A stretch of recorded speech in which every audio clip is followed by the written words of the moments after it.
ating lahat. Miyerkules naman at nandito tayo sa isang episode ng Inklunasyon. Noong nakarang Miyerkules, ating pinag-usapan ang tungkol sa best bodies. Ang ating mga bodies for advocacy. At ang daming sumubaybay sa atin. I'm sure sa hapong ito, marami din ang sasama sa atin.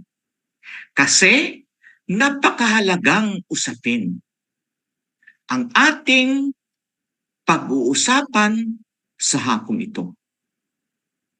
Ang Universal Birth Registration. Gaano ba siya kahalaga? Marami pa ba ang mga Pilipino na wala pang birth certificate? Kamusta kaya ang mga persons with disabilities? Ang mga babaeng may kapansanan tulad ng ating panauhin sa hapong ito. Sila ba ay meron ng mga birth certificate? Nahihirapan ba silang kumuha ng iba't ibang dokumento? Mga kaimplunasyon, yan at iba pa ang ating pag-uusapan sa hapong ito. Pero bago tayo magpapatuloy, ay ipapakilala muna ni Miss Janine ang ating mga panauhin. Go, Miss Janine! Magandang hapon po sa inyong lahat. Magandang hapon po Sir Renil. Magandang hapon dun sa mga nakikinig at nanonood po ng Incarnation Facebook Live po ngayong araw na ito. Ang una po nating panauhin na gusto ko pong ipakilala at kagalakan po na ipakilala ng Incarnation, isa po siya po yung Program and Partnership Program Manager ng ASME Philippines. Siya rin po yung former Executive Director ng Child Initiative, and also isa rin po siya sa member ng Child Rights Network and beneficiary din po siya ng Child's Funds. Pinapakilala ko po ngayong hapon na ito ang ating pong unang panauhin, si Sir John Patrick Sedantes. Good afternoon, John Patrick. At Miss Janine, pareho kami nito na GI. Alam mo ba kung ibig sabihin ng GI? Genuine Ilonggo from Iloilo. Ilonggo. Ilonggo na tunay. Mga malalambing na mga Ilonggo. Siyempre, hindi lang malalambing. Mapagmahal kami, Janine. Kaya nga, di ba, nabihan ko si Teacher Mai. Kasi talagang sobrang lambing at sobrang kong mapagmahal. Ay, ganun. Oo. Ay, sana ako din makatagpo ng Ilonggo. Wow, dyan nagpaparinig sa atin. Okay. Sino ba yung ating pangalawang panauhin? Yung pangalawa po nating panauhin, nako sir, ito po yung napakalapit po sa aking puso. Ano ganda? Opo, kilalang-kilala ko po to. Siya po yung pangalawang pangulo po ng WDARE, Women's with Disability Taking Actions on Our Reproductive Health and Human Rights. At siya din po yung former Disability Project Assistant po ng UNILAB. Siya din po ay ang on-call event coordinator ng Commission on Human Rights. At sa ngayon po, nagtatrabaho po siya sa Barangay Holy Spirit as part-time focal point person. Pinapakilala ko po sa inyo si Miss Sarah Jane V. De La Rosa.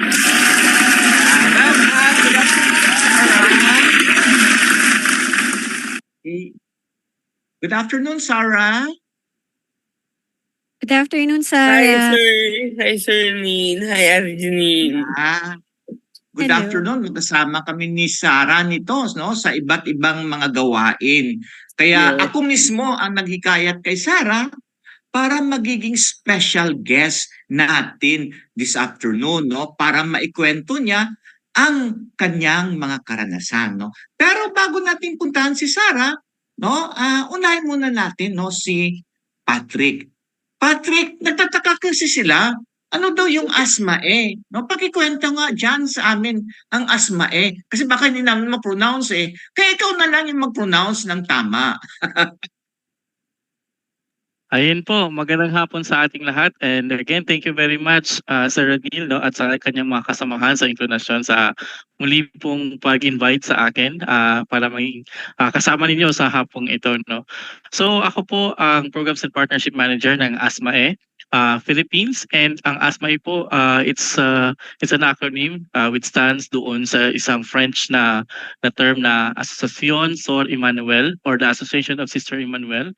So it's a French international non-government organization. And kami po ang representative office dito sa Philippines. Ang ASMAE or Association Sœur Emmanuel ay kabahagi po ng isang pinakamalawak at pinakamalaking network of CSOs and NGOs na naglalabi at nagsusulong ng mga batas, reforma sa batas, especially focusing on children, the rights of children. Ito yung Child Rights Network. Katulad din ng ibang mga organisasyon. Yan po. Butiin mo nga yung ating mga kasama sa CRN. I'm sure nakikinig sila ngayon sa atin, no? Especially yung ating grupo, no? Doon sa CRBS na ating grupo. Magandang hapon sa ating lahat. Pat? Magandang hapon sa ating mga kasamahan sa CRN or sa Child Rights Network, especially po sa ating mga kasamahan doon sa legislative core group or LA group nung Civil Registration and Vital Statistics. No, hindi ko na mention yung ang bawat isang organization doon sa Ranil, baka may makalimutan ako, no? But we're baka very may happy. makalimutan tayo at magtampo sa atin, no? Pero lahat Pat, no, ay ating binabati, no? Nandito naman ulit si Pat, no, sa inklinasyon. Okay, sige. So, magsimula na tayo. Tikan nga natin, no? Ano ba itong CRBS, no, or Civil Registration and Vital Statistics? Gaano siya kahalaga sa mga mamamayan ng Pilipinas? Sige. So, noong nakaraang episode natin na nagkaroon tayo ng orientation kung ano yung Civil Registration and Vital Statistics, mas papalalimin pa natin or bigyan natin ng mas konkretong mga example. So dito kasi sa Pilipinas, itinalaga ng ating matagal na, no, almost 93 years old na law sa Philippines or Civil Registration law sa Philippines na ang lahat ng mga importanteng civil documents, no, ay may rehistro. Ang example niyan ay unang-una yung birth certificates natin, yung ating marriage certificate, yung mga death certificates, and any other vital events sa buhay ng isang tao ay dapat may rehistro siya sa atin dito sa Pilipinas. And especially ito ay pinangangasiwaan ng ating Philippine Statistics Authority. Yun nga, sa nasabi ko na mahalaga ito para masigurado natin na maiwasan yung pagkakaroon ng doble-dobleng mga rehistrasyon, and also nakakatulong din ito para mabilang ng maayos yung populasyon sa ating bansa sa Pilipinas. Kasi alam natin na ito ay isa sa mga basihan para magkaroon ng tamang budget para sa mga programang magsusuporta at magsusulong ng mga serbisyo at mga programa para sa lahat ng tao, especially sa mga bata. So, ganun siya ka-importante na magkaroon tayo ng amendment or reforma doon sa existing natin na civil registration law, which is, I said, 93 years na. No? So, ganun siya ka-importante. Wow, dito, 93 years na pala, Pat. Wow. Yes. Okay. So, siguro napapanahon na rin, no, na dapat amyendahan or i-enhance no, yung batas na ito. Pero Pat, no, mga ka-inclinasyon, bago tayo magpatuloy, no, atin panoorin no, yung isang video, no, patungkol no, sa ating pinag-uusapan sa ngayon. JM?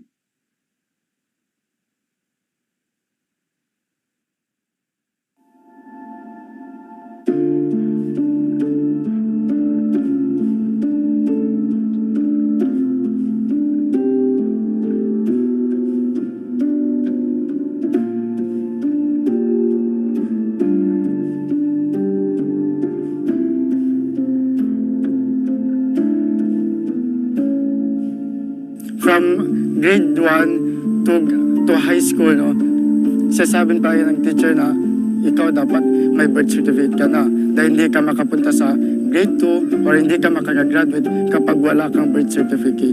Hanggang sa nagkaroon ako ng kamalayan, ayoko nga pala dahil both parents ko halos walang trabaho, ganun. Tapos no read, no write. So paano sila makaka-apply ng birth certificate? Natatakot sila. Yung gusto nila, yung register magpunta sa bahay. Kaya yun yung problema sa community namin. Nakaramihan dyan, halos natatakot magpunta sa register, ganun. Parang stricto, ganun. Parang halos wala sa kanila yung awa. No? Yung parang pagalitan, bakit ganyan, ganito? Ba't wala ganito? Papasok naman yung pagbubuli, ganun. Dahil nga, sama pa joke kayo or nuri-durat kayo, ba't kayo nagkakainin, ganun. Kung ganun siya sabi ng mga tao, mas minabuti ng parents ko, ay, wag na lang kaysa ganun. Matanda na tayo para pagalitan. Kaya hindi na sila pupunta doon. Kaya nag-utos sila kahit magbayad, kahit isang tuka, maghanap talaga ng pera para sa birth certificate. Kasi nga gusto nila makapagtapos ang kanilang anak. Sinasabihan ko si auntie, kada dadaan ako dyan, birth certificate ni Santino. Kasi sayang, pumapasok ang bata araw-araw, tapos hindi pa rin siya makakapunta sa grade 5. Masakit din para sa kanila, pumapasok ang bata, tapos hindi pala makakapasa. Paano yan? Pagdating nila sa high school, kung walang birth certificate, useless pa din. Pagdating nila sa college, maghahanap sila ng trabaho. Kung walang birth certificate, wala pa rin. Lahat ng pupuntahan mo, kukuha ka ng ID na ganito, ganyan, birth certificate pa rin ang hinahanap. Kung maipaprocess ang mga nanay nila, birth certificate pa rin hinahanap. Kaya importante talaga po ang birth certificate. Mahirap talaga para sa kanila kasi papunta pa lang doon, mangangailangan ka na ng mga 200, di ba? Yun kasi ang main reason. Wala kasi silang sa financial pa. Papunta pa civil, papunta pa PSA, magpa-NSO. Alis kami dito, ma'am, magbayad kami 10 peso. Papunta ng Noel, 15. Siyempre, magkape pa, ma'am. Magkain pa sa daanan. Gusto na doon na mag-aral. Kaso wala siya. Kapag nakikita mo yung kuya mo, kapag nakikita mo siya, gusto mo rin mag-aral. Sabi niya sa akin, Lola, tingnan mo, magbuwabag ang school sigam. Nabilahin ako ang school. Sabi daw ng apo niya, Lola, tingnan mo, dadala na ako ng bag. Gusto ko na pumasok sa paaralan. Ano nangyari sa anak niyo? Sa mga Nagkasakit, ma. Bago lang siya nanganak. Dalang ko sa hospital, bago nanganak sa Digol. Maaari ho ba na malaman ko nasaan ang mga ng mga bata? Doon sa Maynila, nag-asawa na. Wala pa namatay ang anak namin, nag-asawa na yung tatay. Alam niyo ho kung ilang taon na si Santino? Hindi naman, na-open na yan. 2009. February 25. Malapit na ang birthday mo. Oh. Happy birthday pala. Happy birthday. Ang pinakamaganda matulungan ng ating mga katutubong sa Mabatyaw upang makarehistro ay yung pong bigyan sila ng prioridad. Hindi na po sila hanapan ng mga papeles. Karamihan ay hindi po nakapag-aral. Nagbibigay po kami ng assistance na paggamit ng aming barangay service. Kaya lang po, hindi all the time po available yung service namin dito sa barangay. Kinakailangan nilang gumamit ng sarili nilang pera para pumunta po sa bayan magrehistro. Maghihintay sila doon ng buong araw. Minsan sa buong araw na paghihintay, hindi pa po sila makakasama doon. Kailangan na naman nilang bumalik next na araw. Sa proseso po, yun po ang pinakanawawalan sila ng gana. Proseso yung pinapabalik-balik ka, kulang lang po ng sign or mali ang sign, back to zero po tayo. Puha ka na naman ulit sa ospital, sa health center, sa Yun po yung nakaka-give up sa pag-apply ng birth certificate. There should be an amendment in the birth registration. We need to waive the fee, especially for the marginalized families. Make it accessible. It should be culturally sensitive also, especially those mothers who gave birth at home. Congress should really be responsible enough to ensure that every Filipino will be registered. Kapag may mga birth certificate na kami, no, parang malaya na kami kapag nakapag-graduate kami ng grade 10 or ng grade 12, pwede kaming mag-apply ng trabaho. Gusto ko rin tumulong sa mga kapwa kong IP youth na maiwasan ang diskriminasyon sa amin. Nang dahil sa ASMAE, naging part ako ng mga youth organization. Nagiging volunteer na din ako. Nagiging boses na din ako ng karamihan ng mga Sangabadyaw. Dahil gusto kong mawala or maalis ang diskriminasyon at kung ano ang madilim na paningin sa amin.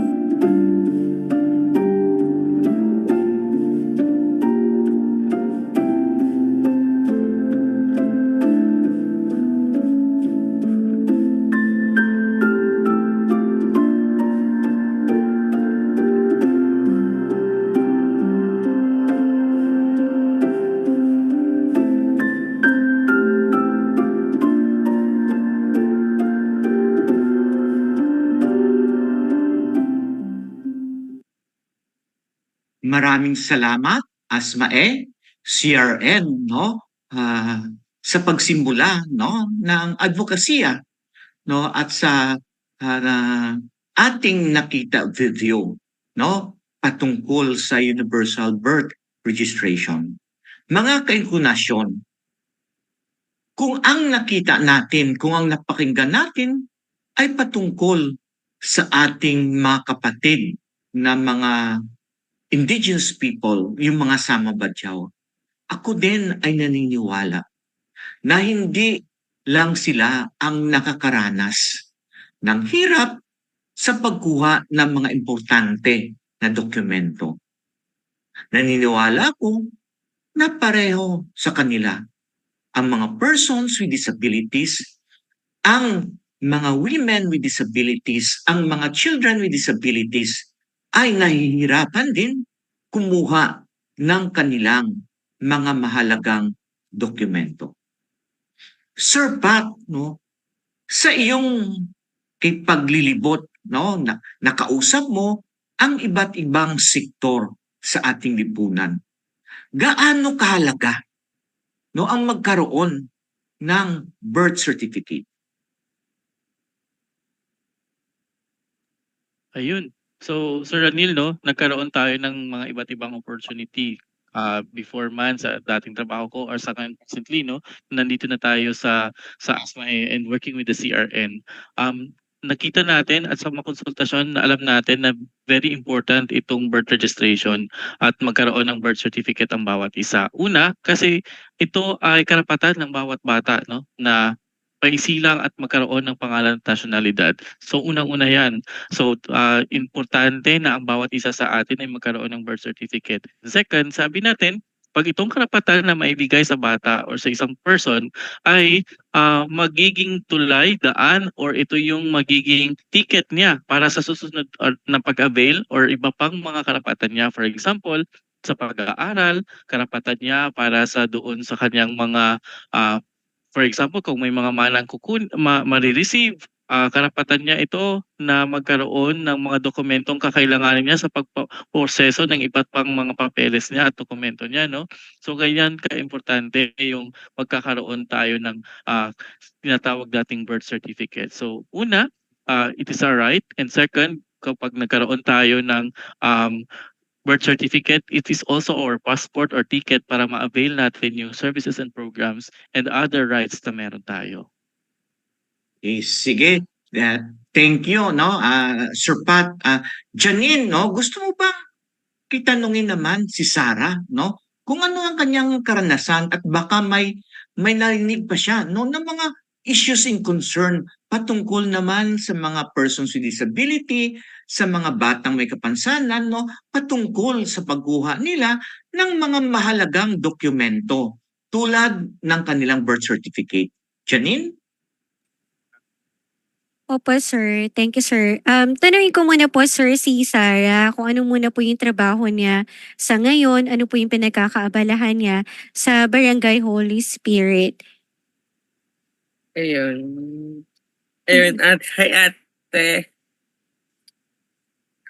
Yes. Ano yung trabaho mo ngayon sa Barangay Holy Spirit? Ngayon working ako actually hindi sa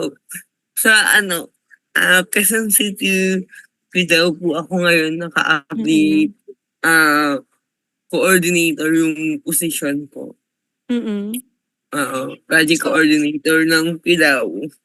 Okay. So ano naman sa'yo bilang leader or Tapos, ikaw personally, may experience ka ba ng challenges sa pagkuha ng birth certificate or may mga kwento ka ba na pwede mo na sa aming i-share na kapwa natin person with disability or women with disability na may mga challenges sa pagkuha sa birth certificate?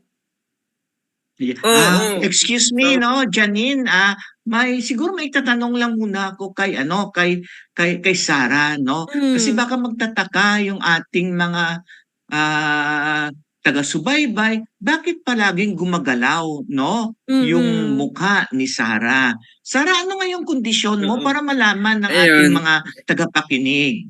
Yun. Ako po si Sarah, person with cerebral palsy po ako. Cerebral palsy. So mga inborn. kaigunasyon, si Sarah ay merong cerebral palsy. Sir Ranil. Mild cerebral palsy po yung disability ko. Yun. Yung tanong ni Ate Jan kanina, Sir Ranil, pwede ko na bang sagutin? Sige. Sure, Barry. Yung ikwento mo na dito, di ba? Yung Ayun, kasaysayan ng buhay experience. mo. Yeah, yung experience ko, Sir Ranil, medyo masalimuot. Nung habang kumukuha ako ng birth certificate kasi that time, Sir Ranil, papunta ako sa kakawalang nakag-anto na wala akong birth certificate. 21 years old na ako. Imagine, 21-year-old na siya. Okay. Opo, sir. Tapos that time, paalis ako papuntang Australia. Ipunta na siya Kasi- sa Australia. Opo. Kasi mag-attend siya ng isang conference and meeting doon sa Australia lang naman. Napadala kasi ako ng W there for intellectual convention. Na DPAT scholarship po. Yun. Kailangan kong umattend doon. Tapos, napag-endo ko na, nagtingin lang ako nung mentor namin, which is si Ma'am Rock, may birth certificate ka ba? Kasi kukuha lang ka namin ng passport. Tapos that time, Sir Ranil, wala mo. Tinong ko yung mama ko kung may birth certificate mo ako. Tapos that time, wala. Ang hirap pa nang wala kang birth certificate. Lalo na sa panahon kailangan mo yun. Kasi, ayun tama si Sir kanina passport mo yun for any agency na pupuntahan mo. Ang laban mo yung birth certificate mo. So, pag wala kang birth certificate, hindi ka makakakuha ng kahit anong privilege sa ibang lugar. Tama, oo. Yun. Kaya that time, ang ginawa ko, Sir Ranil, ako mismo po, 21 years old, person with cerebral palsy. Ako yung naglakad ng birth certificate ko. Ikaw yung naglakad para kumuha ng yung birth certificate. Sir. Opo, kasi yung mama ko po, pinanganak ako dati sa Bacolod City. So, Ilonggo man ko yan, sir. Ano ka rin pala, pareho pala Oo. tayo ni Patrick na 3. Opo, ayun. Yun, sa Bacolod City po ako pinanganak. Tapos, bali, 3 months pa lang po ako nung lumuwas kami sa Manila. Kaya dito na po ako lumaki. Hindi po naayos yung birth certificate ko. Ayun, nag-aral po ako muna. Sarah, bakit nila hindi inayos? Pag panganak mo, bakit hindi ka nila kaagad ginuna ng birth certificate? Yung mama ko po, hindi ko din siguro dahil sa pag-aalaga po sa akin, sir, mahirap magkaroon ng anak na may cerebral palsy. Yun, oo. Isa pa dun, sir, second po siguro, dahil hindi naman po kami financial stable. Mahirap lang po talaga kami. Oo. Oo. Hindi po ganun ka. Kasi nung araw, mahirap pa po kumuha ng birth certificate masyadong Oo. mahal. Unlike po Oo. ngayon ngayon po kasi may mga privilege na po Dati kasi wala hanapin mo muna yung Mm. nagpaanak sa'yo. Uuwi ka ng Bacolod dun maayusin yung birth certificate mo. Tapos, yun, Mm. sir. Kaya, nahirapan ako nun, sir. Ngayon na yung alis ko, kinabukasan ko, 1 day before ko palang nakuha yung passport ko. Kasi 1 day before ko palang nakuha yung birth certificate ko. Grabe, Ah, grabe. Siguro Sara, ano ka Correct. talaga? Stress ka doon, 'di ba? Gustong-gusto mo na Sobra, umalis. sobra, Wala, sir. wala ka pang Kasi- passport a day before. Naiiyak na ako. Naiiyak na po ako. Ano kaya ang ginawa ko? Tapos sa pagkuha ng birth certificate, sir, ang daming compliance na kailangan mong ibigay. Hindi ka basta-basta. Kaya ang ginawa ko po, imbis na sa Bacolod ako pinanganak. Sara, Kailangan Sara, ako pinanganak sa ah, Quezon City. ano yung mga dinaanan mo? Ano ba yung mga dokumento na ihanda mo para makakuha ka ng birth certificate? Sir, number 1 kasi kailangan binyag ka. Which Nga, is dapat baptismal. nabinyagan ka, Opo. oo. Baptismal. So, kasi ang ginawa ko, hindi na po ako nag-address sa Bacolod.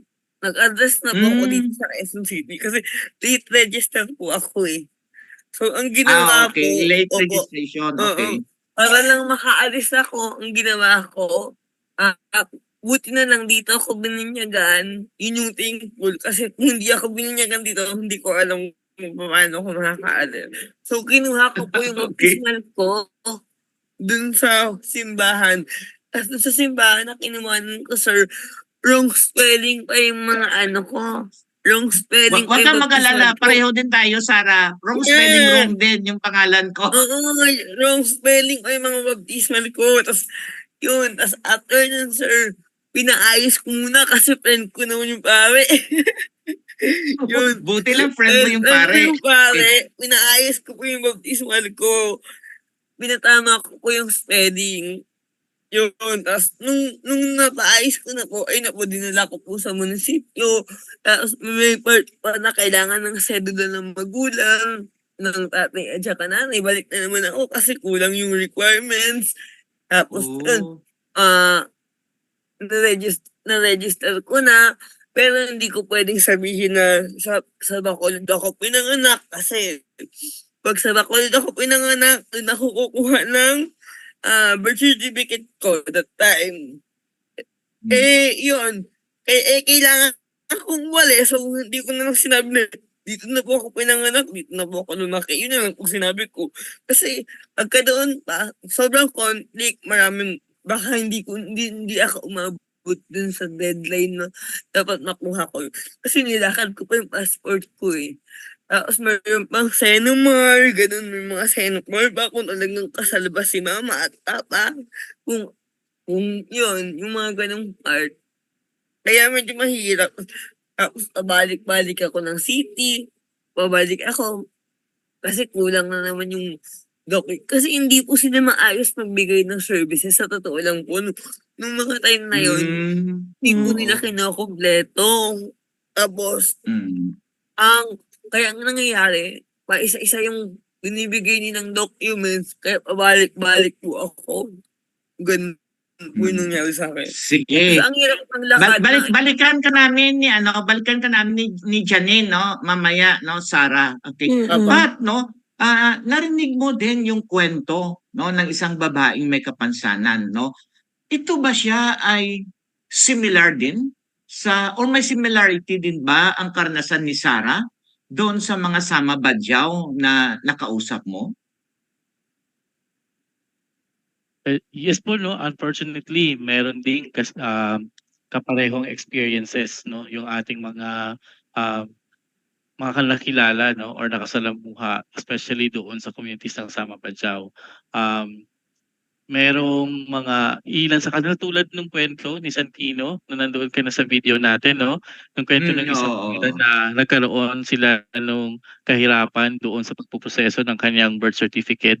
And dito kasi sa konteksto din ng mga IP communities ay meron sa kanila, for example, ang binibigay lang sa kanila ay pangalan, wala silang mga apelyido or meron din sa kanila na merong mga information na hindi siya available tulad nung mga non-IPs, no? So kaya ang isa sa mga sinusulong dito sa ating sinusulong na bill, magkaroon siya ng mas IP sensitive, no, na civil registration system na mas tutugma, mas mabilis, mas madali, at ito ay in the context, no, nirerespeto niya yung konteksto ng ating communities, IP communities, no, especially for us, we are working doon sa communities ng Sama Bagyao. So iilan lang ito sa mga kwento din ng mga ilang mga bata't kabataan na nakausap natin, hindi lang doon sa video but also dito din sa mga tulad kanina na actually I am currently in Zamboanga, no? At, isa sa mga nakita din natin na meron din katulad ng mga eksperyensya, hindi lang yung mga bata, tulad din ng lolo at lola ni Santino na sila din mismo ay nagkakaroon din ng kahirapan doon sa pagkuha ng kanilang mga birth certificates. So kaya ito ay isa talaga sa sinusulong natin na magkaroon ng universal birth registration sa Philippines. Sinabi mo na, Pat, no, yung regarding sa bill na yan, no? Pwede mo kaya, no, mas ipaliwanag pa no yung laman ng bill na yan at kung gaano kahalaga no yung sinusulong na bill, no, ng Child Rights Network. Ayun. So briefly po, no, isa-summarize lang natin kung ano yung mukha nung sinusulong natin na bill. Ito yung sinusulong natin na Civil Registration and Vital Statistics Bill na gusto natin at sinusulong natin na ito ay maging mabilis, maging komprehensibo siya, at saka moderno siya na Civil Registration and Vital Statistics System sa Pilipinas. Ano ba yung sinasabi nating mabilis, komprehensibo at moderno? Una, libre siya. Hopefully, no, isa sa mga sinusulong natin na sana maging libre ito siya. Or kung meron man siyang bayad at a very minimal amount or mas mura siya yung bayad compared sa ngayon na bayad. Kasi sa ngayon, mas siguro it would take you doon sa dokumento lang mga 300 pesos pagkuha lang yun ng copy. Hindi pa yun kasama ang pagpoproseso mo para marehistro mo na siya. So dito sinusulong natin na sana magkaroon ng libre even the first copy of your birth certificate. Second, digitize siya, no, na mas mabilis. For example, pwede kang mag-apply online kahit saan ka man, no, dito ng bahagi ng Pilipinas, no. Pwede kang mag-access nito. Syempre subject pa rin ito siya sa data privacy law natin. And third, may easy access, mas mabilis at madali siyang ma-access kahit kailan mo kailangan at kahit saan ka man dito sa Pilipinas. Pwede kang mag-request ng copy or magproseso ng pagre-rehisto ng iyong birth certificate.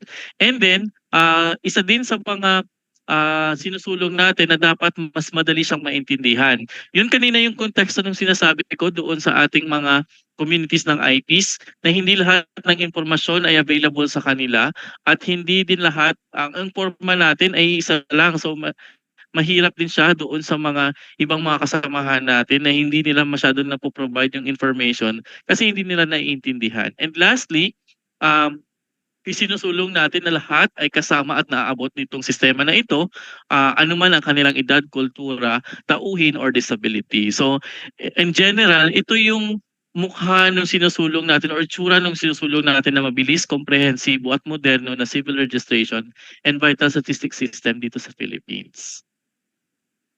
Pat, no, sinasabi mo na dapat, no, yung isang mukha, no, ng bill na yan, no, ay magiging inclusive siya, no. Dito ba sa bill na to, no, kinonsider nyo ba ang iba't ibang kapansanan, halimbawa kung bingi siya, di ba? Halimbawa kung bulag siya, papaano siya, no, makapag-fill up or facilitate, no, ang kanyang pagkuha, no, ng mga mahalagang dokumento tulad ng birth certificate. Yes po, malaking konsiderasyon yan, no, ang lahat ng mga konteksto tulad niyan, and we are happy nga din because Norphil is isa sa mga kasamahan natin dito sa pagsusulong ng bill na ito. At I really believe na yung mga bahagi ng probisyon na ito, especially doon sa ating mga persons with disabilities, kahit anuman ang kapansanan nila ay maitutugunan nitong sistema natin, no, na hindi lang siya sensitive to IPs and also disability inclusive din siya, at ito ay nagtutugon kung ano man ang pangangailangan ng ating mga persons with disability. So, isa siya sa mga konsiderasyon na pinofocus natin, no, to become it more inclusive. And siguro ang detalye niyan, Sir Ranil, ay may papalabas at mas mapag-uusapan kung itong isinusulong natin na bill ay maging isang batas na at magkaroon tayo din ng partisipasyon at isusulong natin na hindi tayo magtatapos lang doon sa pagpirma ng presidente at maging law ito, but also we will be participating doon sa pagbuo ng kanyang implementing rules and regulations nung hopefully nung may ipasa na natin na law itong CRVS bill na meron tayo ngayon. Janine, may katanungan ka ba kay Sir Patrick? Meron po. Kasi iniisip ko po, Sir Patrick, no, sinasabi niyo po na ito po ay komprehensibo, tapos po inklusibo at moderno. Paano niyo po kaya ma-ensure na ito po ay makakarating sa mga remote areas? Like, for example po, kasi diniscuss niyo po na online, we could access the information, we could do the registration through online. Paano po kaya yung mga person with disability or even the indigenous people na hindi po naaabot o nararating ng internet connection? So, paano niyo po kaya to maipaparating o maibababa sa community nila, sir? Sige. So una, ang isa sa mga sinusulong natin na maging mas digital siya, no, at magkaroon ng access online, no. And alam naman natin dito sa Pilipinas, isa 'yan sa mga kinakaharap natin na challenge and problema, to be honest, no. Ang pagkakaroon ng mas stronger connection at naabot ng communities ng lula, especially yung geographically isolated and depressed areas, no. Isa sa mga currently, ang ginagawa ng ating mga local civil registries, nagkakaroon sila ng mga registration doon sa field na sila yung pumupunta doon sa mga communities na mamamangpa nila, na itong mga communities na ito ay may mataas na incidents or numero ng mga tao na hindi pa narehistro. So inaabot siya ng mga programa through that. So kung hindi nila na-access online, dapat merong mga offline or ibang mga programa, serbisyo na ilalapit ng ating local government unit doon sa ating mga mamamayan, no, kahit saan man sila na naabot siya. And kanyang inclusivity, if yung isang person na pupunta doon magpaparehistro ay with disability, so kailangan na merong mga mekanismong handa ang ating mga local civil registries doon para tugunan yung mga pangangailangan nila for them to register, no, doon sa nung kanilang birth certificates. Yeah. Okay. Sarah, no? Bilang isang leader, no, bilang isang leader ng mga babaeng may kapansanan, no, may narinig ka rin ba na ganitong problema, no, patungkol sa pagkuha ng mga birth certificate ng mga bata at mga babae, mga lalaking may kapansanan? Ngayon kasi sir, as a field ako, as a community work ako, actually simula 2012, nag-advocate na ako ng PWD. Tapos dito sa barangay namin, meron kaming ditang 2,800 PWDs within Holy Spirit lang. Karamihan po dito sa Holy Spirit, yung mga person with disability walang birth certificate. Sa city na po kami, pero hirap na hirap po silang maka-access nung kasi ang pakiramdam, hindi ko lang sure pero ito yung mga mga kwento, mga pinagsabi na kasi person with disability lang naman siya, wala na siyang gagawin. So bakit pa kailangan kuha na ng birth certificate? Which is, yung stigmatize ng mga tao, andun pa din. Hindi pa rin nawawala na person with disability lang naman siya. Bakit pa siya kukuhaan? Wala naman siyang gagawin. Nasa loob lang naman siya ng bahay. Ano pa din kasi yung stigma yung pagtingin, kahit nga yung voters registration, wala din karamihan sa mga person with disability wala din. Kasi nga, wala silang birth certificate. Diba? Wala silang, ang hirap kasi ng, ang hirap ng part na ikaw mismo, tao ka, may kapansanan ka man o wala. So wala kang birth certificate. Parang wala kang sariling identity. So, Oo, tama, kaya yung mga tama, magulang, tama, Sarah. kaya yung mga Oo, magulang, kapag may mga ganito, kasi sa barangay namin, minsan may mga programa ng pre-registration birth certificate. Talagang ako, inihikayat ko yung mga magulang ng person with disability na iparehistro yung mga batang may kapansanan. But, ang pinaka worst kasi doon, yung mga kailangan para makakuha ka ng birth certificate. Hindi rin akma para sa kailangan ng person with disabilities. Like, kailangan pa ng baptismal. Paano ka nakakuha ng baptismal? Hindi ka nga nabinyagan. Diba? Paano ako makakapag-liisto? Kung hindi mo pala ako nabinyagan. Diba? Yeah. Kailangan ng voter's registration. Paano ako kukuha ng voter's registration? Wala akong birth certificate. So, So, parang yung mga konektado, no? hinihingi- Konektado. Yeah, No? Yung yung mga ating mga hinihingi- problema. Opo, yeah. Yung mga hinihingi documents, wala din kasi nga, hindi naman nila na-experience yun eh, na kumuha ng gano'n eh. At saka Yeah, kailangan oo. din, diba, mag-a-apply ka ng voter's registration. Siyempre, kailangan mo din birth certificate. Mag-a-apply ka ng Tama, ticket. oo. Kailangan mo naman mga valid ID. Paano ka din makakapag-register? Kung yung hinahanap ko sa'yo, yun din yung kailangan mo. Oo. Actually, nung pinost ko to na sino yung mga batang may kapansanan na wala pang birth certificate, actually, ang dami, no? Ang daming ng message sir, sa akin. nakita ko yun. Hindi ko akalain, no? Na ganon pala karami. Kaya mas Opo. Sobrang, parang mas nagiging concern ako, no, na marami pala, no, actually hindi lang mga batang may kapansanan, sir. kahit na mga taong may kapansanan, wala pa rin silang birth certificate hanggang ngayon. Yeah, sir. Opo, totoo yun. Talagang, pagka ikaw lumibot ka sa kahit one barangay lang, umikot ka, tanungin mo kung ilan din yung batang may birth certificate na may kapansanan. Wala pa sa 10 out of 1,000 yan. Wala pa sa 50 yung meron. Walang limited lang. Kung yung parent niya is knowledgeable na kailangan ng anak ko to, kailangan ng... Kasi karamihan ng parent sa community hindi talaga knowledgeable about their rights ng mga anak nila eh.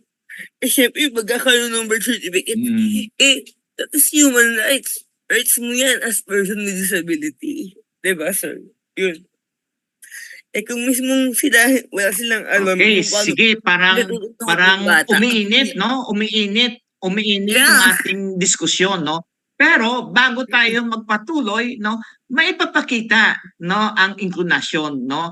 Ito ang bagong segment, no, ng inklinasyon. Ito ay isenyas mo.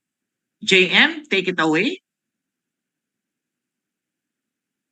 Wow, maganda. Sino kaya maganda niyan? Mga ka-inklinasyon, ako nga po pala si Teacher Aisel para sa bagong bahagi ng aming advokasya dito sa inklinasyon na pinamagatang Isenyas Mo. Handa na po ba kayo? Tara, samahan niyo ako at ipapakilala ko sa inyo ang alpabetong Pilipino. A, B, C, D, E, F, G, H, I, J, K, L, M, N, N, N, G, O, P, Q, R, S, T, U, V, W, X, Y, Z. Ang alpabeto Pilipino, madaling bigkasin, sabayan mo ako.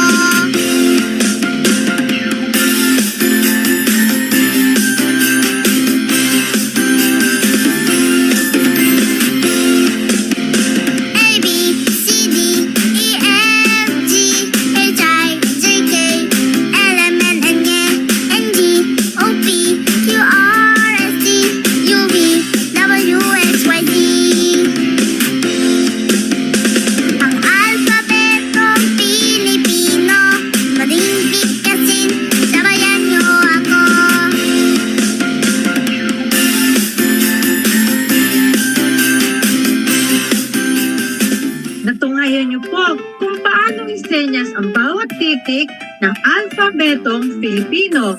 Inaasahan ko, samahan niyo ako sa susunod na palabas natin ang isenyas mo upang palalimin ang ating kaalaman at kasanayan tungkol kung paano isenyas ang bawat titik ng alphabetong Filipino. Maraming salamat. Ako nga po pala, si Teacher Aisel para sa isenyas mo ng inklinasyon. Mapagpalang araw. Paalam.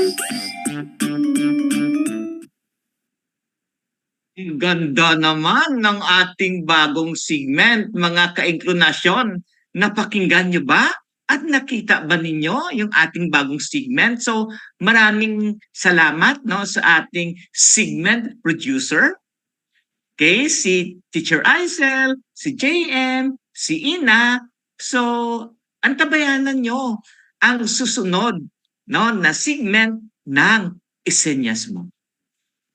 Okay, so patuloy tayo Sir Patrick, ano ngayon yung proseso pag kumuha ka ng iyong birth certificate para lang malaman ng ating mga taga-subaybay? Ayun, so Sir Ranil, base din sa ating mga konsultasyon, I was able to attend one, parang ito'y last year, noong November. Merong iba't ibang LGU, meron silang mga iba't ibang proseso din, especially pag highly urbanized cities, munisipyo. But basically, merong nire-require na mga documents, yung pag i-register na natin, for example, meron na siyang inaipanganak na, tapos i-register na natin sa ating local civil registry, merong mga set of documents or requirements na hinihingi yung ating civil registry na kailangan yun ay may provide nung nagpo-proseso para may register yung birth certificate.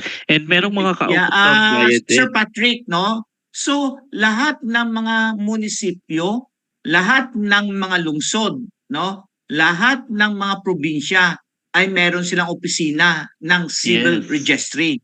At doon ang mga magulang pupunta para iparehistro ang kanilang mga anak or ang gusto magparehistro ng kanyang sarili. Tama ba? Yes po. Lahat ng local government units natin ay meron tinatawag na Local Civil Registry Office or LCRO. Local Civil Registry Office. So yun po. So pumunta po doon yung Local Civil Registry Office natin at meron po doong mga staff ng Local Civil Registry na mag-a-assist sa inyo at magbibigay ng lista ng mga requirements na kailangan nating i-produce para po ma-register tayo. At base din po doon sa mga nagawa nating consultation at saka yung mga na-attend natin ng mga forum, may iba't iba din po na makukulang bayad na nire-require ang iba't ibang local government units. Ito po ay depende sa mga local ordinances. Meron kasing mga local na ordinances yung ating mga local government units para po dito sa mga for example, fees na meron sila sa kanilang local government unit. So hindi po nagkakapare-pareho yung mga binabayaran po in order for us to so wala pala, process Sir nito. Patrick, walang standard pala. Iba-iba, base sa kanilang ordinansa. Yes po. So meron silang iba't ibang rates sa kanilang local civil registry kung magkano yung binabayad para sa pagpoproseso nito. And also meron ding binabayaran or nire-request ng mga documents po doon sa ating PSA. Ito yung certificate na nagpapatunay na ikaw ay wala pang no record doon sa ating PSA. So dapat meron ka noon na masigurado na para maiwasan din na doble-doble po yung nare-rehistro doon sa ating PSA. So merong mga kaukulang bayad din ito na nare-require natin ng mga documents. And pag nakumpleto na yun, for example, lahat ng requirements natin doon sa local civil registry, sila na yung nagpo-proseso hanggat ito ay may submit doon sa ating Philippine Statistics Authority.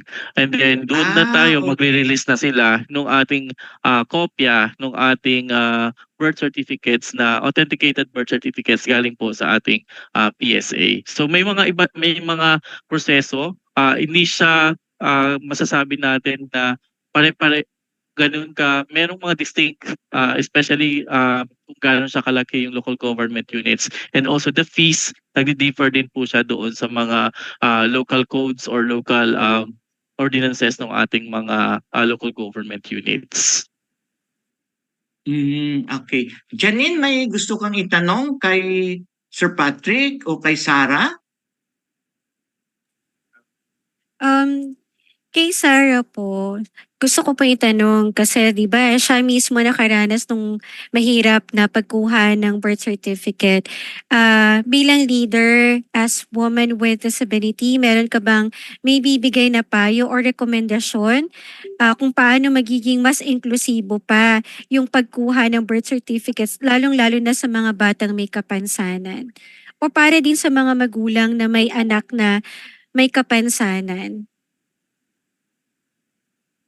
Siguro ako yung advice ko dun sa mga parent na may anak na may child with disability.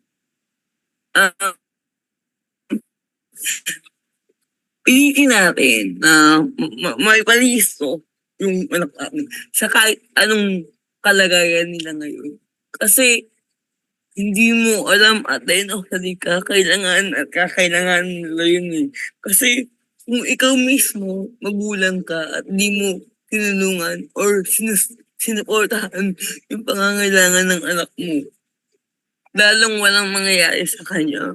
Person with disability na nga siya, wala pa siyang identity. Diba?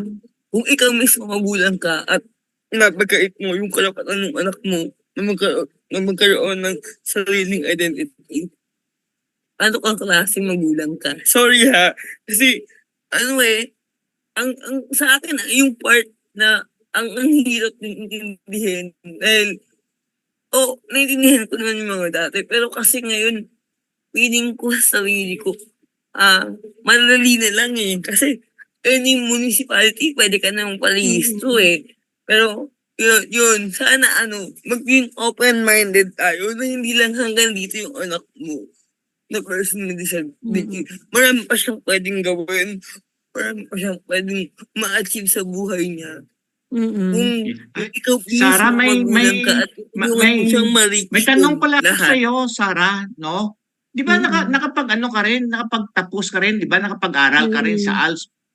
So, ano yung ginawa ng magulang mo?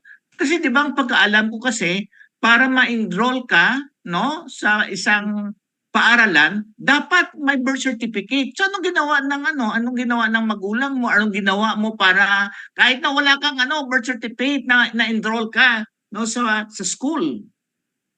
Dati kasi actually hanggang ngayon naman eh. Dati kasi sir, parang yung mga magulang mamaya na. Promissory note. Yan. Parang mag-promissory note na sa next month gagawin ko po hanggang sa natapos na yung grading nung grade 1 ako ngayon tapos nag-enroll si mama tapos nakiusap siya na wala muna yung birth certificate ko pero lalakarin. Natapos na lang po yung grade 1 hindi pa po nalakaran yung birth certificate eh. So yun yung mga nangyayari kasi nagpa-promise na next time, yung teacher maaawa naman yan sa'yo eh. Hindi naman kayo teacher, tanggapin nyo na muna. Ito yung anak ko. Isasubmit ko na lang kanyang birth certificate, no, sa ganito. Pero, natapos na ang school year, nag-open na yung class. Grade 3, grade 4. Promise pa rin na promise. Parang ikaw naman, as anak, parang ano ba yun? Hindi ko nga yun alam eh. Kahit ako hindi ko po yun alam dati. Siyempre, bata ka pa eh. Bakit hindi ako makakaakit ng grading system eh? Yun lang naman yung wala ako. Hindi ko alam na napaka-importante pala nun yung birth certificate. Na, kasi your identity mo pala yun as tao. So, dapat binibigay sa'yo. Yun. Eh, yung mga magulang po dyan na mamaya na, bukas na, bakit hindi pa ngayon? Diba? Dapat ngayon na. Dapat ngayon na, Opo, dapat now ngayon na. na. Oo. Okay, sige. Sir Ria, Balik tayo na may sa tanong Patrick. ako po Yes, kay yes, Sir yes. Pat. Kanina ko Janine. pa to gustong tanungin. Kasi tipo ba dati sa pagkuha ng birth certificate, pagka ba pinanganak ka sa ospital, yung ospital magpo-provide na agad ng ng information sheet for para sila yung magpa-file ng birth certificate. Kayo po ba sa ASME, do you also have partnership with different hospitals or lying in or clinics na tumulong din na ma-register yung mga babies na bagong panganak doon sa kanilang ospital? Ano po yung proseso niyo po doon? Thank you, Ma'am Janine. No? Sa ASPAI po kasi mas ang focus namin na we don't really implement yung mga proyekto or programa, but we work with local partners na nag-i-implement ng mga programa. No? At example dito sa si Child Rights Network, kami po ay kabahagi ito ng mga advocacy work na ginagawa ng organization. No? Specifically, dun tayo sa aspeto na we amplify yung at dinadala natin yung agenda galing doon sa mga sektor na kung saan kami ay we work with. For example, dito sa Manila, meron kaming mga children in street and families in street situations. At iilan sa kanila, ganito yung sitwasyon na wala silang birth certificate. For example, may kasi kaming programa na school reintegration program na itong mga children in street situations ay nag-undergo sila or nag-attend sila ng mga alternative education at meron ding opportunities. Sinutulungan din sila, para po na ito sila ay maka-reintegrate ulit sa school.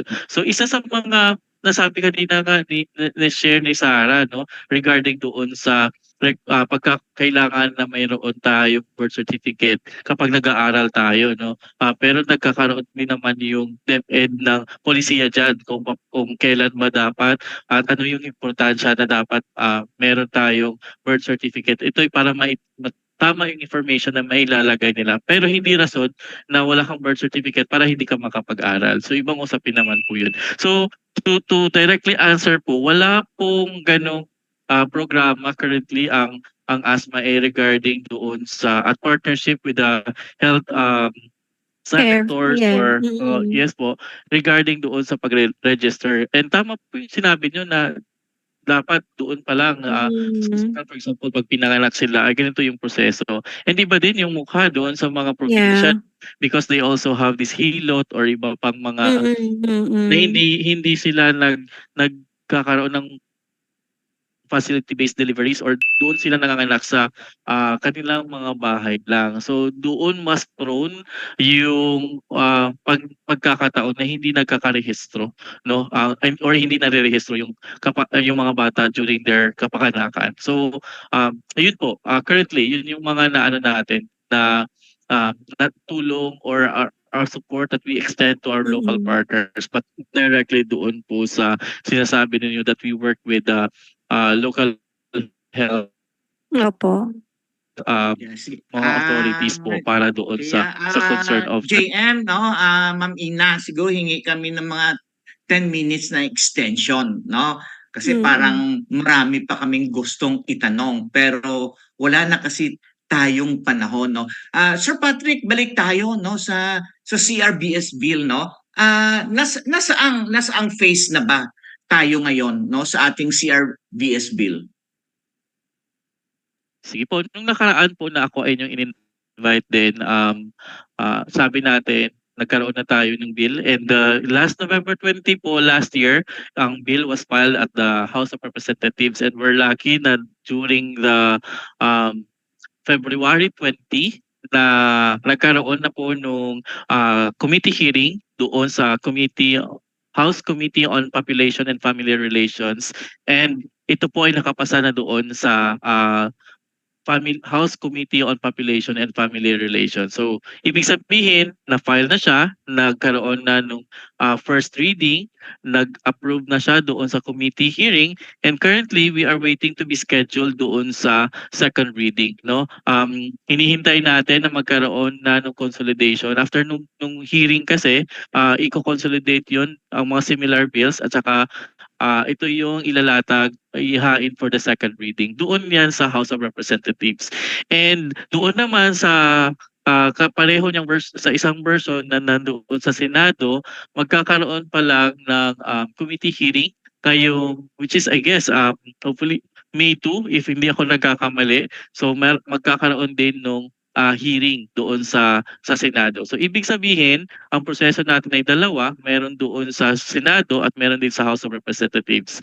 Pag both ay sa Senado at sa House of Representatives nakapasa na ito, so magkakaroon ng BICAM at doon natin yung bicameral conference doon na pag-usapan yung pinaka-final version of the bill na ihahain na doon sa table ng ating presidente para mapirmahan na, and once signed, magiging law na siya, no, dito sa Pilipinas. So we are medyo malapit na doon, no, at puspusan din yung ating advocacy, information, education and communication activities para po na mas may sulong pa at makagain tayo ng mas maraming suporta in both Senate and ating House of Representatives.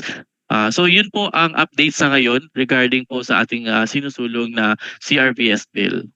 Yeah, thank you Sir Patrick. So ano yung in-expect no ng ating grupo sa CRN no na natulong para mas mapabilis no yung sana mapag-aproba ng ating sinusulong na CRBS bill?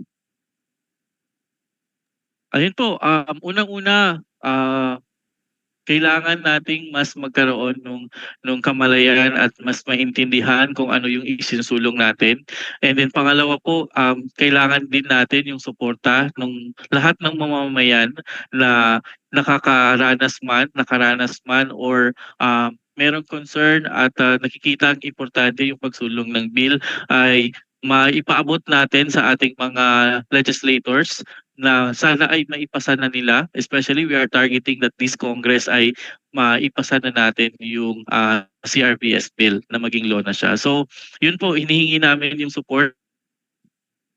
And for the local government units naman, just recently merong mga partnership na ginawa ang PLCPD, CRN doon sa mga ilan ng mga local government units na nagkakaroon sila ng mga birth registration. May mga projects sila related to universal birth registration. And isa doon din ang Manila LGU, no? Because we are also partnering with Manila LGU doon sa mga ibang proyekto, for example on CISS Children and Families. Merong mga birthright project and other similar projects sa ating mga local government units. So ipagpatuloy lang natin para po yung base sa datos, may 3.5 million pa ng mga Pilipino na hindi na-register, and 1.3 million doon ay mga bata na edad ay 14 years old and below. And sana, especially sa ating mga mamamayan, tulad ng sinabi ni Sarah, na karapatan ng bata na may panganak siya ay magkaroon na siya ng birth certificate. So hindi na tama na hindi bukas, hindi sa susunod na araw, kundi ngayon ang tamang panahon na once na mapanganak na yung bata ay may rehistro siya agad, no, para hindi magkakaroon ng kaparehong instance or kaparehong problema or concern yung mga bata paglaki nila, at para tuloy-tuloy din yung pag-avail nila sa mga serbisyo at mga programa na pwede nilang ma-avail because meron silang pinaka-basic na document. Ito yung birth certificate. Thank you Sir Patrick. No, Sarah, no, ano ang ating mensahe sa mga magulang ng mga bata may kapansanan, no, at yung mensahe mo, no, sa ating pamahalaan? Sarah? Siguro sa mga magulang, wala namang ibang tutulong sa mga anak nyo, kundi kayo lang din. Pinanganak mo siya, so karapatan niyang bigyan mo siya ng sariling identity. And then sa government, maging more or be more inclusive pa tayo. sa mga person with disability. Ibigay natin yung tamang pagtrato, tamang pag-unawa, yung karapatan na dapat ibinibigay sa mga taong may kapansanan or person with disability. At maging bukas yung pagtingin na kailangan bawat Pilipino ay mayroong pagkakalanlan or identity. Yun. Kasi wala namang ibang tutulong sa kanya kundi magulang at yung gobyerno natin. Yun lang po. Maraming salamat. Maraming salamat, no, Sir Patrick, kay Sarah, no. So narinig natin, no, ang kanilang pagbabahagi, ang kanilang mensahe na sana lahat ng mga tao, lahat ng mga bata ay magkaroon ng karapatan, pantay na karapatan, no, sa ating lahat. So bago tayo magpapaalam, pasalamatan muna natin, no, ang ating mga sponsors. JM?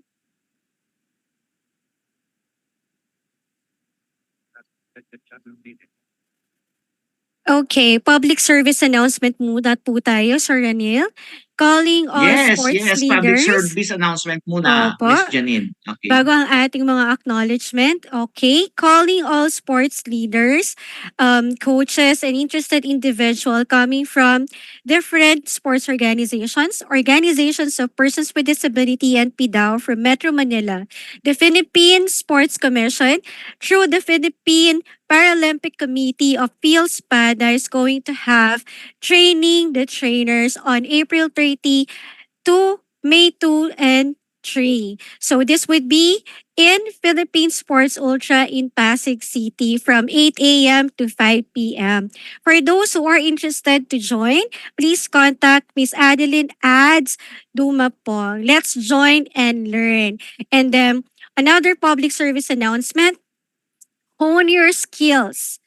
Gain experience, contribute to a meaningful cause. Incarnation is accepting interns and OJTs for our Facebook Live program dedicated to promoting the rights of persons with disability. Apply now and let's make a positive impact together. Send your application to incarnation@gmail.com.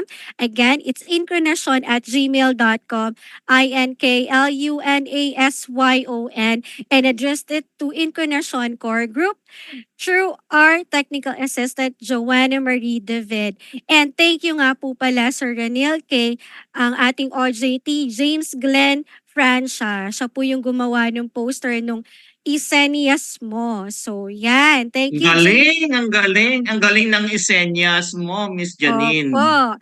At isa pa pong public service announcement, may mga disability-related issues or topics pa ba kayong gustong pag-usapan? Ano pang hinihintay nyo? Makipag-ugnayan na sa Incarnation. Dahil sa Incarnation, laging may inklusyon. Ipadala ang inyong rekomendasyon, suwesyon, or reaction sa aming pong email address, incarnation@gmail.com. Again, incarnation@gmail.com, and address it to Incarnation Core Group through our Technical Director, Ina Figueroa. Thank you. Yeah, okay.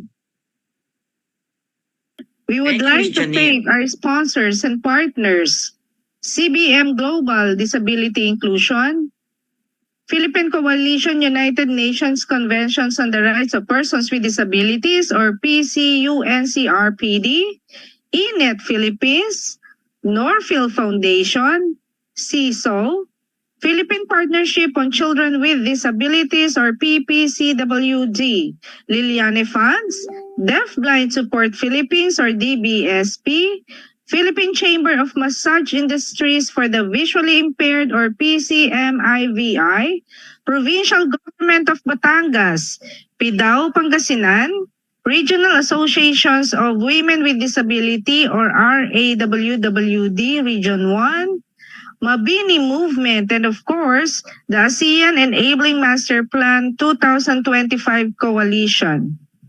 Thank you. Okay, so maraming salamat sa ating mga sponsors, no? Kung wala kayo, hindi mapatuloy ang inklusyon. Pero sa hapong ito, maraming salamat, no, sa ating dalawang panauhin. Kay John Patrick Sidantes ng ASMAE at siyempre sa Child Rights Network, ang CRN, na kung saan member ang ASMAE, ang Norphil, ang INET Philippines at ang iba pa mga non-government organization. At siyempre sa ating isa pang panauhin, si Miss Sarah Jane De La Rosa, no, isang leader ng mga babaeng may kapansanan at kasama ni Miss Janine sa WDare, no? So mga ka-inklusyon, isa namang mahalagang topic ang ating napag-usapan sa hapong ito. Naway nakadagdag tayo sa pagpapataas ng antas ng kaalaman patungkol sa karapatan ng lahat, no, sa civil registration, sa civil registration at iba pang mga dokumento na kailangan ng bawat tao. So sa muli, nagpapasalamat tayo, no, sa ating mga panauhin. Dito sa inklusyon, lahat ay pantay-pantay. Dito sa inklusyon ay totoong may inklusyon. So inklusyon, now na.